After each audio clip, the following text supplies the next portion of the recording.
gentlemen, it is Wednesday, which means we have running back, quarterback, and kicker rankings coming out to you. We're going to go over the top 36 running backs in this video, give you the RB1s and 2s, and then talk about those flex options to help you set the optimized lineup so that you can dominate your opponents this weekend. If you guys have any questions about start sits, drop them down below. I'll throw my sleeper app name up on the screen as well. You can reach out to me on there. If you're new or haven't gotten to it yet, please like and subscribe. It really helps me out, enables me to do what I love so I can keep bringing you the content that you love. With all that out of the way, let's get to this week's running back rankings.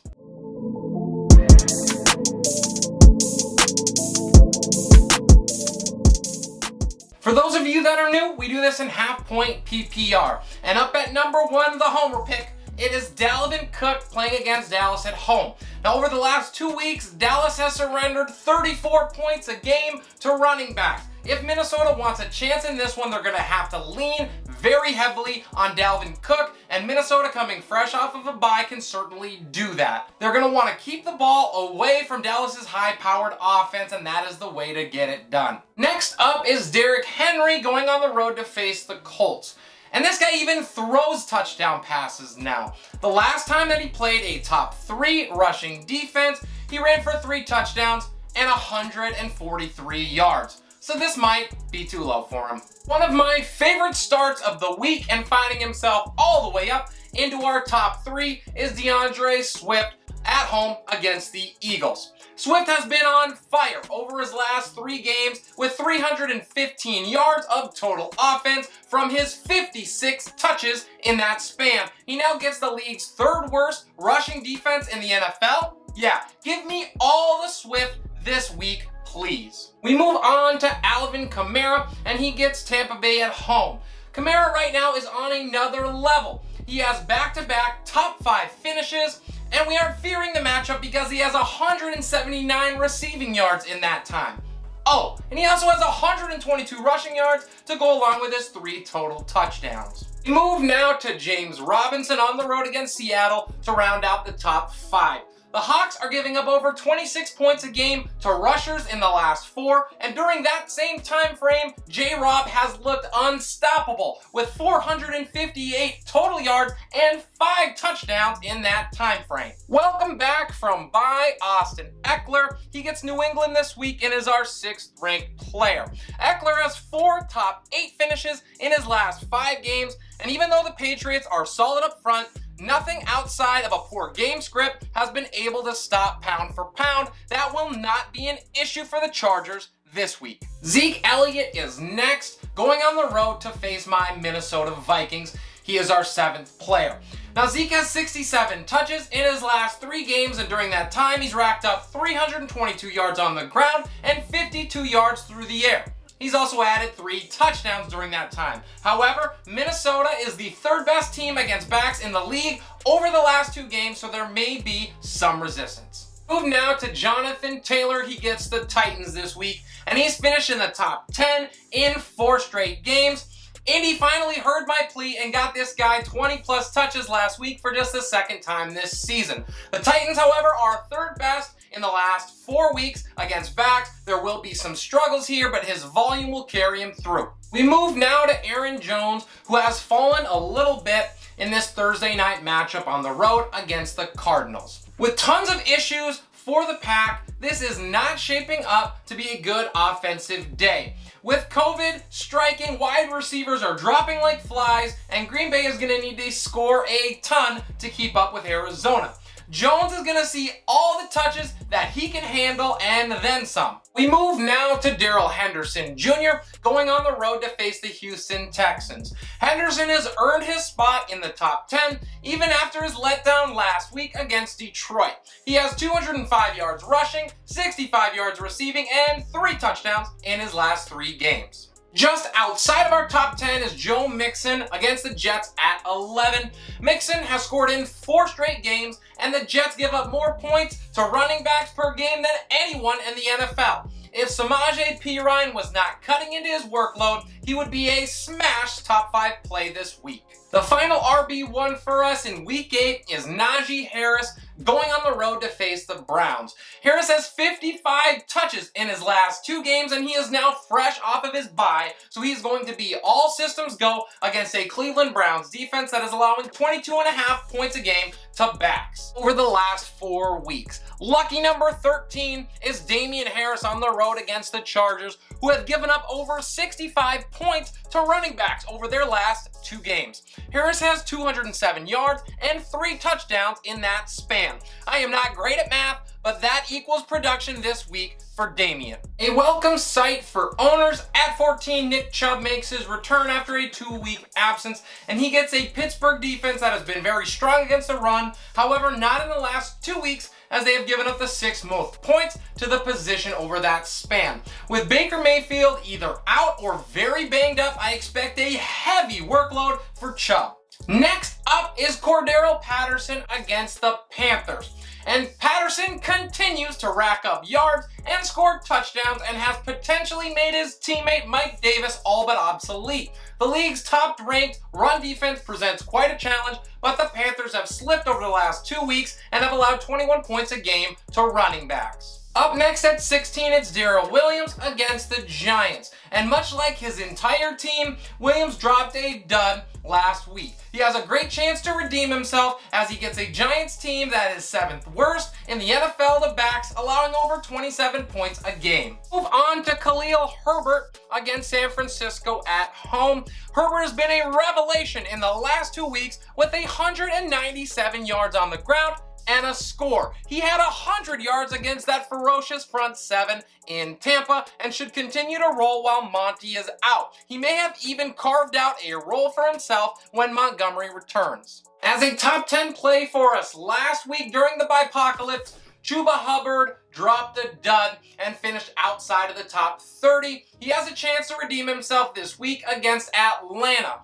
However, the offense in Carolina has looked absolutely horrendous, and so we can't move him any higher than this, even though the matchup would dictate otherwise. Elijah Mitchell is our 19th ranked player. He goes on the road to face the Bears.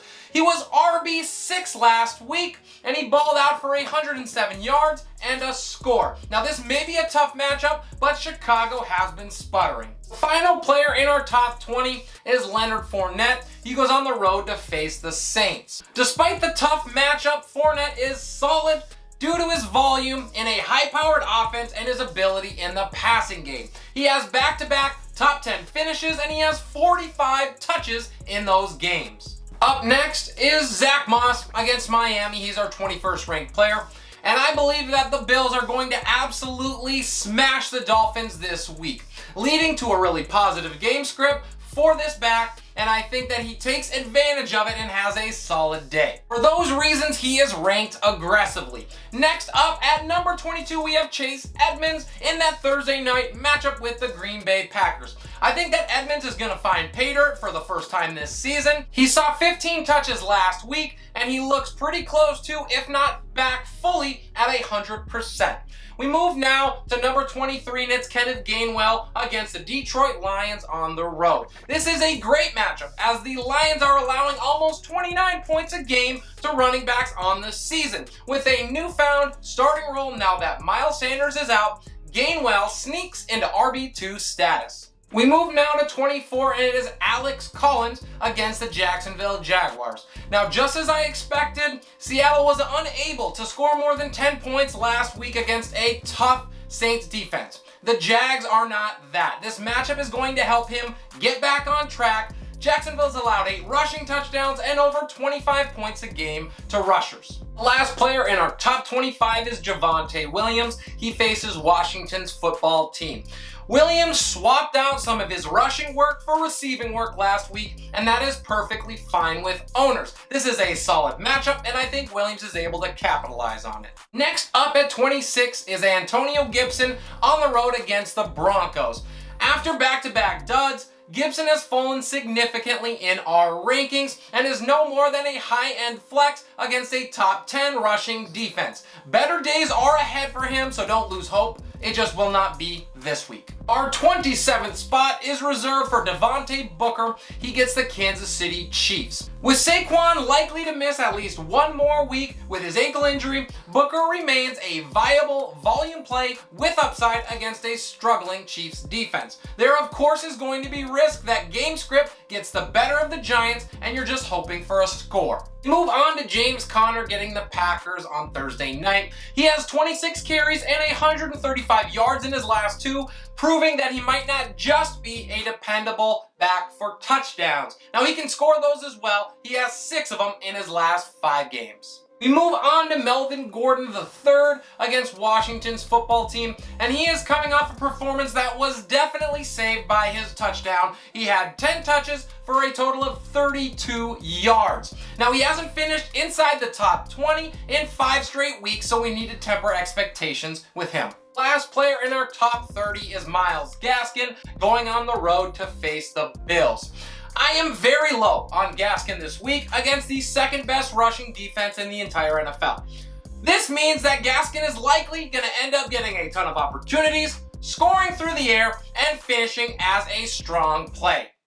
Curses! At 31, it is Michael Carter. He gets the Cincinnati Bengals. Carter has 3 straight finishes in the top 30 and is going to be asked to do a whole lot more now that Zach Wilson is going to be out for a couple of weeks. It is a tough matchup, but the volume will certainly be there. J.D. McKissic on the road against Denver is our 32nd ranked player, and he's due for another on game after alternating between on and off games the entire season. It's more likely because Antonio Gibson is banged up and the pass catching may be the more valuable spot for backs for Washington. Our 33rd ranked player is A.J. Dillon against Arizona. I think that Dillon is going to see an uptick in usage with Devontae Adams and potentially Allen Lazard and MVS out for the Packers as well. They're going to have to lean on that running game even more, so there's touchdown upside for Dillon. Move on to number 34, and that is Tony Pollard against the Minnesota Vikings on the road. Pollard continues to consistently see work and is likely to get another 12 to 14 touches here. I love that volume, and it makes Pollard a safe floor play, and he always has the chance to break a big gainer. Our 35th player is Devin Singletary against the Dolphins. He has been playing second fiddle to Zach Moss, there's no doubt about that, and he has just 11 rushes in the last 2, but he's added 6 catches out of the backfield. I expect close to double-digit touches in what should be a very positive game script for him. Last player on our list is Jamal Williams against the Philadelphia Eagles. He was able to bounce back after a horrible Week 6 performance and should be good for his usual 6 to 8 points again this week against Philly, but don't expect anything more than that. As we move to our notable omissions, I just got a couple for you. The first one is Mike Davis against Carolina, and he just had 4 touches for 1 point in a plus matchup last week. I will pass. The final player is Nyheim Hines. He gets Tennessee, and he has a total of 7 points in his last 4 games. Another hard pass for me. That's all I got for you guys. Thank you so much for joining me. Drop any start, sit questions down below or hit me up on the Sleeper app. I would love to engage with you and get back to you before Sunday's games. This is Relentless Press. I am your host, Abraham Opas, and I'll see you next time.